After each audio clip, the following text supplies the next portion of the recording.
নমস্কার সকলকে, বেঙ্গল স্পোর্টস ব্লগের নতুন একটি ভিডিওতে ওয়েলকাম। অনেকদিন বাদে একটা নতুন লম্বা ভিডিও নিয়ে চলে এসেছি। তোমরা সকলেই জানো স্কোরলাইন কি, টাইটেল থাম্বনেল থেকে বুঝতে পেরে গেছো ব্যাপারটা কী নিয়ে হচ্ছে আলোচনা। ইস্টবেঙ্গল 3-0 গোলে হারিয়ে দিয়েছে উড়িষ্যাকে। গোলদাতা প্রথম গোল বিপিন সিং, পরের দুটো গোল ইউসেফ এজেজারি, এবং এই মুহূর্তে লিগ টেবিলে 4 নম্বরে। 9 ম্যাচে 18 পয়েন্ট নিয়ে 4 নম্বরে ইস্টবেঙ্গল। কেন 4 নম্বরে? তার কারণ হচ্ছে এক ম্যাচ করে বেশি খেলে 2 নম্বরে এবং 3 নম্বরে গোয়া এবং মুম্বাই রয়েছে, এবং পরবর্তী ম্যাচটা কিন্তু ইস্টবেঙ্গল ভার্সেস মুম্বাইয়ের খেলা রয়েছে। তারপরে রয়েছে পাঞ্জাব, তারপরে মোহনবাগান, লাস্টে মনে হচ্ছে খুব সম্ভবত ওই ম্যাচটা লাস্টেই হবে ইন্টারকাশির সাথে। লিগ জমজমাট, অস্কারের ছেলেরা মাত করে দিচ্ছে। Go back Oscar, go back Oscar থেকে মানে আজকে এই জায়গায় যে নিয়ে এসছে অস্কার, তার ক্রেডিটটা কিন্তু অস্কারের সবচেয়ে বেশি। আমরা সমালোচনা সবসময় অস্কারকে করেছি, যখন অস্কার বাঁদিকে অর্থাৎ লেফট ব্যাক পজিশানে বা লেফট উইং ব্যাক পজিশানে যখন বিষ্ণুকে খেলিয়েছে সেই কেরালা ম্যাচের ওই সময় থেকে, তখন থেকে কিন্তু আমরা বারবার কিন্তু অস্কারের সমালোচনা করেছি। কেন জয়গুপ্তা নয়, যার পিছনে 1.5 কোটি টাকা মতো ট্রান্সফার ফি খরচা করে আনলো ম্যানেজমেন্ট, কেন তাকে খেলানো হচ্ছে না? সেটা তার এক্সাম্পলটা হচ্ছে আজকের ম্যাচটা। যতক্ষণ বিষ্ণু লেফট ব্যাকে ডিফেন্স করছিল বা যাই করছিল, অ্যাটাক করছিল, ক্রিয়েট করছিল, শুরুতেই তো অ্যাসিস্ট করে বসে বিষ্ণু, এবং দ্বিতীয় গোলের ক্ষেত্রেও বিষ্ণুরই আছে, অর্থাৎ দুটো অ্যাসিস্ট করে গেছে বিষ্ণু উইং ব্যাক খেলে। এবং যখন জয়গুপ্তা আসে তারপর থেকেই ওদের রাইট চ্যানেলটা সতেজ হয়ে ওঠে, এবং আমাদের লেফট চ্যানেলটা, লেফট ব্যাক পজিশনটা চাপে পড়ে যাচ্ছে। বারবার ওখান থেকে ফাউল হচ্ছে, জয়গুপ্তা ইয়েলো কার্ডও দেখলো। জয়গুপ্তা খেলার মধ্যে নেই। জয়গুপ্তা কলকাতা লিগের স্ট্যান্ডার্ডের ফুটবল খেলছে এবারে আইএসএলে। এটা হয়তো এই সত্যি কথাটা অনেকের ভালো লাগবে না। আগের সামার উইন্ডোতে যখন এত টাকার একটা ডিল করা হয়, তখন আমি বারবার বলেছিলাম যদি সম্ভব হয় আরও বেশি কিছু টাকা ডিল করে অন্য একটি প্লেয়ারকে আনা যেতে পারে। জয়গুপ্তার পিছনে কি এত টাকা খরচা করা উচিত, যেখানে জয়গুপ্তার এত একটা বাজে সিজন গেছে, আন্ডার মানালো মার্কেস প্রায় চান্সই পায়নি, চোট আঘাত এর একটা ব্যাপার, এবং ইঞ্জুরির পরে কিন্তু সেই জয়গুপ্তার নেই যে জয়গুপ্তাকে আমরা 1 বছর গোয়াতে দেখেছিলাম। এবং জয়গুপ্তা কিন্তু আমার মনে হচ্ছে যা পারফরমেন্স করছে, ওর যা বডি ল্যাঙ্গুয়েজ, ও কিন্তু 1 সিজন ওয়ান্ডার হয়েই থেকে যাবে। এবং উল্টো দিকে যদি আমরা বিষ্ণুর কথা বলি, কোচকে তো সমালোচনা করব, কোচ সমালোচিত হবে, সমর্থকরা, আমরা কন্টেন্ট ক্রিয়েটাররা, প্রত্যেকেই যারা কোচকে অ্যাপয়েন্ট করেছে, যারা ম্যানেজমেন্টে রয়েছে, তারা রেডি হয়েই থাকে। এবং বিষ্ণুকে খেলিয়ে আজকে এই যে বিষ্ণুর মধ্যে যে ডেডিকেশন, যে দৌড়াচ্ছে, আপ ডাউন করে ফুটবলটা খেলছে, কি খেলছে ভাই বিষ্ণু! এই সিজনে বিষ্ণু সেরা খেলছে। এর আগে উইংয়ে খেলেছে বিষ্ণু, গোল করেছে, গোল মিস করেছে, গোল করিয়েছে, অনেক কিছু করেছে, ড্রিবিল করে চলে গেছে, কিন্তু এই যে নতুন রোলটাতে ও অ্যাডাপ্ট করতে পেরেছে, ওর ক্রেডিট সবচেয়ে বেশি ওর ক্রেডিট। তারপরে ক্রেডিট হচ্ছে কোচের। কোচ এটা ভাবতে পেরেছে, যেটা আমরা কেউ ভাবতে পারিনি, আমরা বুঝতে পারিনি। সেই জন্যই উনি ইস্ট বেঙ্গলের কোচ। উনি আউটস্মার্ট করেছেন আমাদের প্রত্যেককে নয়, শুধু যত অন্য দলের যে কোচরা রয়েছে তাদেরকে।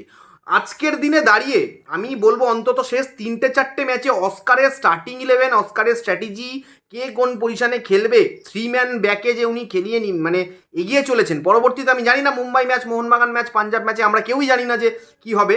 যদিও উনি ব্যাঙ্গালোর ম্যাচেও, কিন্তু ব্যাঙ্গালোরও তো একটা যথেষ্ট শক্তিশালী দল, তারাও একটা চ্যাম্পিয়নশিপের দৌড়ে বা লড়াইতে ছিল দীর্ঘদিন, বা এখনও ম্যাথামেটিক্যাল ক্যালকুলেশনসে তারাও আছে, কিন্তু তাদের এগেনস্টেও কিন্তু 3 ম্যান ব্যাক খেলিয়েছে। এই যে সাহস, এই সাহসটাই মিসিং ছিল দীর্ঘদিন, এবং এই সাহসটা দেখানোর জন্য থ্যাংক ইউ অস্কারকে। যে দলটা দিনের পর দিন গোল করতে পারতো না, গোল না করতে পারার যন্ত্রণা, ব্যথা নিয়ে ঝামেলা, গালাগালি, ট্রোলিং, সব কিছু নিয়ে দিনের পর দিন কেটেছে, আমাদের বছরের পর বছর কেটেছে আইএসএলে। শেষ 2-3টে সিজন তো মানে খুব খারাপ গেছে। সেই দলটা সবচেয়ে বেশি গোল করে ওপর দিকে উঠছে স্টেপ বাই স্টেপ। সব থেকে বেশি গোল করেছে ইস্টবেঙ্গল, গোল ডিফারেন্সে প্লাস সবচেয়ে বেশি ইস্টবেঙ্গলের রয়েছে। এটা ভাবা যাচ্ছে না। ক্রেডিটটা কার? কোচের। কিছু হলেই গো ব্যাক কোচ, সমালোচনা কোচের ওপরে, কোচের ওপরে পড়বে। ক্রেডিটটাও বেশিরভাগটাই কোচের, বলছি না আর কারুর ক্রেডিট নেই, কোচের ক্রেডিট। এবং এই মুহূর্তে যখন মানে আমি তোমাদের ভিডিওটা বানাচ্ছি, একটা প্লেয়ারকে নিয়ে কথা বলতে হবে ভাই, ইউসেফ। হয়তো 10 কোটি টাকা, 14 কোটি টাকার, 15 কোটি টাকার প্লেয়ার নয়, যত কোটি টাকারই প্লেয়ার হোক, লোকটা গোল চেনে, ছেলেটা গোল চেনে, গোল করতে জানে। তোমাদের নিশ্চয়ই যারা ম্যাচ দেখেছে তারা জানে, আমি তাদেরকে একটা বলে দিই, বা যারা দেখেনি তারাও বুঝতে পারবে। সাউল ক্রেসপো একটা জায়গায় দারুণ জায়গায় চলে গেছিলো, সামনে 2-3জন উড়িষ্যার ডিফেন্ডার ছিল, সেখান থেকে শট নেয়, একটু জন্য বলটা গোলের পাশ থেকে চলে যায়। কিন্তু সেই বলটা ইউসেফ পুরো ডিফেন্সকে টেনে নিয়ে গিয়ে আবার পিছনে চলে যে স্পেসে চলে এসে দাঁড়াচ্ছে ফাঁকা জায়গায়, যদি ও বলটা পেতো ওখান থেকেও গোল করতে পারতো। এবং ভালো স্পেস ক্রিয়েট করার, ভালো স্পেসে পৌঁছে যাওয়ার, এটাই তো একটা ভালো স্ট্রাইকারের গুণ, যেটা ইউসুফের মধ্যে রয়েছে। এমনি অনেকে বলছে যন্ত্রণা জ্বালায়, অনেকে বলছে যে পেনাল্টিতে, ভাই penalty is a part and parcel of the game. সেই যন্ত্রণাগুলোকে সাইডে রাখতে হবে আমাদেরকে। এবং ইউসেফের আজকে জোড়া গোল, 9 গোল করে ম্যাকলারেনের মতো স্ট্রাইকার, যে খুব ভালো striker, no doubt McLaren is a very good striker, তার ওপরে আবার পৌঁছে গেল এবং ম্যাকলারেনকে কন্টিনিউয়াসলি চাপে রাখছে। আমার মনে হয় এই মুহূর্তে 3জন, যেভাবে আমি ড্রাজিচের ইঞ্জুরি দেখলাম, গোয়ার ড্রাজিচ 6টা গোল করেছে, আমার মনে হচ্ছে এফিয়াং পাঞ্জাবের, ম্যাকলারেন মোহনবাগানের এবং আমাদের এজেরাজি, এই 3জনই চ্যাম্পিয়ন। 7 গোল এফিয়াংয়ের, 8 গোল ম্যাকলারেন, 9 গোল ইউসেফের, এরাই 3জনের মধ্যে যে কোনো একজন গোল্ডেন বুট পেতে চলেছে।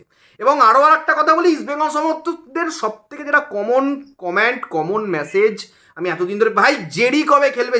জেরির কিন্তু আজকে ভাই প্রায় 1 বছর বাদে ছেলেটা মাঠে নামলো, প্রফেশনাল ফুটবলে নামলো, ওর কিন্তু টিম ছিল না আগের বছর থেকে।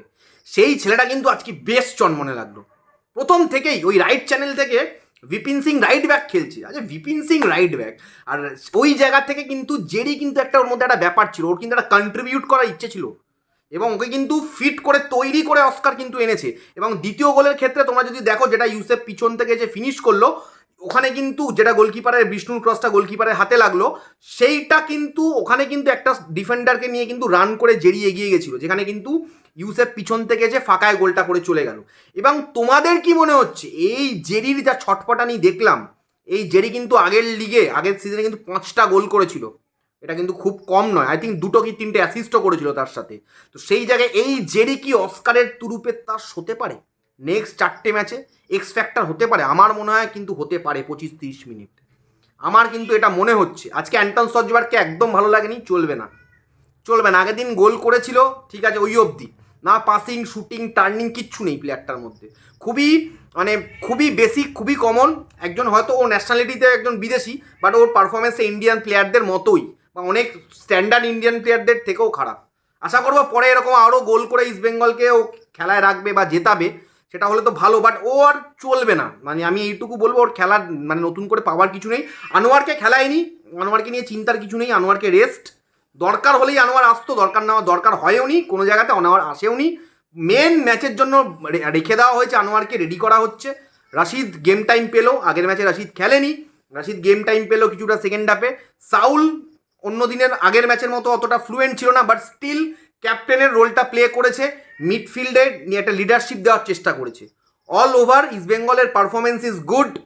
আমরা 18 পয়েন্টের লড়াইতে আছি, কাউকে কোনো আওয়াজ দেবো না, কোনো কথা বলবো না, তবে এইটুকু বলবো, শেষ দিন অবধি যদি লড়াইতে আমরা থাকি তারপরে কথা হবে, তার আগে কোনো কথা হবে না। Thank you so much. জয় ইস্ট বেঙ্গল তো লিখবেই, তার সাথে আর যা ইচ্ছা লিখে দিও। থ্যাংক ইউ সো মাচ, সবাই ভালো থেকো। জয় ইস্ট বেঙ্গল।